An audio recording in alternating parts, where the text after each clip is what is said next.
All right, I'm here for another episode of Losing My Religion, Kara and I's web series. Kara's my sister. So, as a reminder, if you're just starting here, we would encourage you to go back to episode 1. We are unpacking a couple of the women in the Bible in this series, but we're also unpacking our own journey in religion. And what that has looked like in starting the process of deconstructing our faith and establishing what I like to call faith ownership. Meaning you've really started to ask yourself, well, why do I believe what I believe? Why do I have evidence of this in my life? And not just necessarily living out the Bible in particular as a holy text by regurgitating scriptures. Do we really know them? Do we really embody them? Do we really understand them?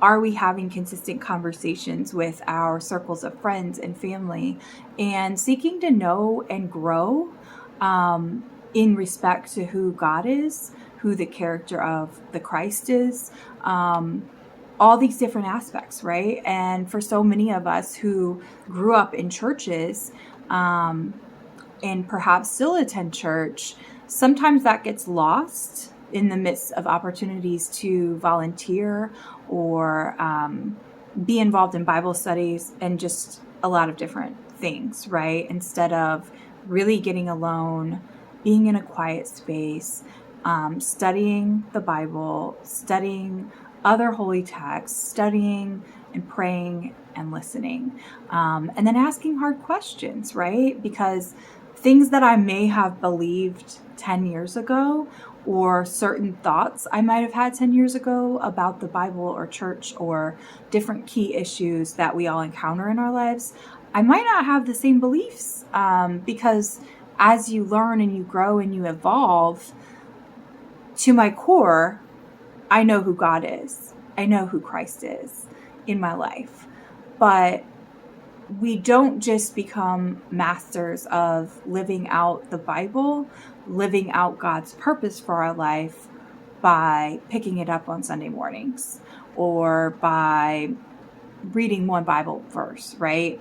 Until we start asking those questions that are really hard, I don't know. I don't know how we grow, right? And then faith is required in that when we have those tough questions. So this is honestly just Kara and I, our typical conversations on our podcast, the Sunflower Society, and our journey, just sharing vulnerably about different things in our personal walk with God, and hopefully it resonates with you. But in this particular episode, I wanted to briefly touch on Priscilla. So we don't really, there aren't tons and tons of in-depth stories in the Bible about women, but we do see Priscilla, who was the wife of Aquila, and they come into some interaction with Paul. Paul actually comes to find work with them when Paul is in Corinth. So he would have been writing the letters to the Corinthians, but they were all located in Corinth.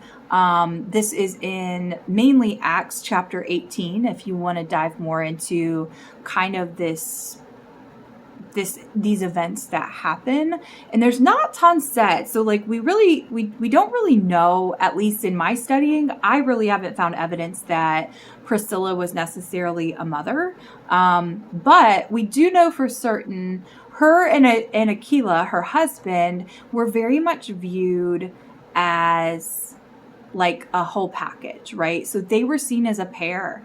And it's actually one of the couples, as far as my reading within and throughout the Bible, that you actually see them working together. So they were both tent makers by trade. And the fascinating thing to me is that, again,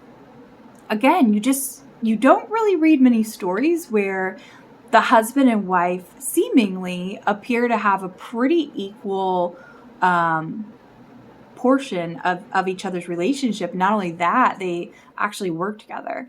And Paul ends up coming to work for them. So he stayed with both of them. And, as he's on his journeys, he does call out. So if you look at verse 24 in Acts 18, and I'm trying to read from the passage, so I'm not always looking at the screen here. they encounter a Jew named Apollos, and he was a native of Alexandria. He comes to Ephesus, and he's eloquent, right? He's very competent in the scriptures. However, and it says, verse 25 says, he had been instructed in the way of the Lord, and being fervent in spirit, he spoke and taught accurately the things concerning Jesus, though he knew only the baptism of John. So it's fascinating that they make note that he taught about Jesus, but he actually only knew about the baptism of John. He began, this is verse 26, again, Acts 18. He began to speak boldly in the synagogue, but when Priscilla and Aquila heard him, they took him aside and explained to him the way of God more accurately. And when he wished to cross to Achaia, the brothers encouraged him and wrote to the disciples to welcome him. When he arrived, he greatly helped those who through grace had believed, for he powerfully refuted the Jews in public, showing by the scriptures that the Christ was Jesus. So, and apologies in advance if I make some mispronunciations. I am not an expert at pronunciations. So the fascinating thing that stood out to me about this, because when Priscilla and Aquila are brought up again, and at this point, they were with Paul on some of his travels. And it's argued that Corinth was one of the most immoral places, but yet they had a thriving church, right? So during that particular time period in that context, what was coming up for me as I read this and as I'm dissecting, I'm just kind of modeling this because I think sometimes when I used to, not sometimes, let me be real. When I used to read the Bible, I wasn't concerned about the context. I wasn't really asking a lot of deeper questions as a critical reader. And if you don't know this, my background is actually a teacher. So it's interesting that even through childhood, when we would read our Bibles before bed, or in church or youth group, whatever, I never remember being taught to critically ask questions about the text.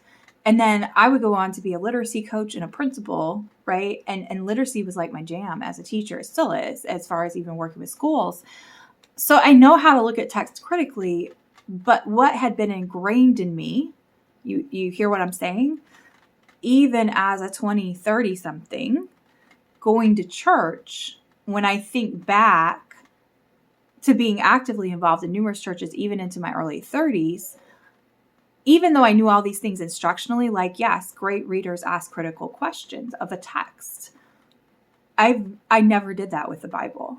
So for me, the question I came away with, and I share that because, again, if you're exploring and you just say, well, no, I just believe it because that's what the Bible says. Sometimes it's not even about believing. It's just asking questions to go a little deeper. And maybe you sit with that question and you journal about it and you sit in silence and listen. Maybe God doesn't speak directly to you. Maybe he doesn't show you anything in that moment, but you got alone with your thoughts and it had you go a little bit deeper introspectively inside, right? And so one of the things that I just want to share before this episode ends is when they say in verse 26, Acts chapter 18, he began to speak boldly in the synagogue. So Apollos was amped up. He was speaking boldly, like hardcore, ready to go, all in, passionate. But when Priscilla and Aquila heard him, they took him aside and explained to him the way of God more accurately. And I found myself just asking the question, like, well, what does that mean though? Right? And so we talk about, especially in the church too, I think there's a lot where people say, well, correction is needed, accountability is needed. And I don't disagree completely. I don't know. I'd have to ponder that more. That's a whole other episode.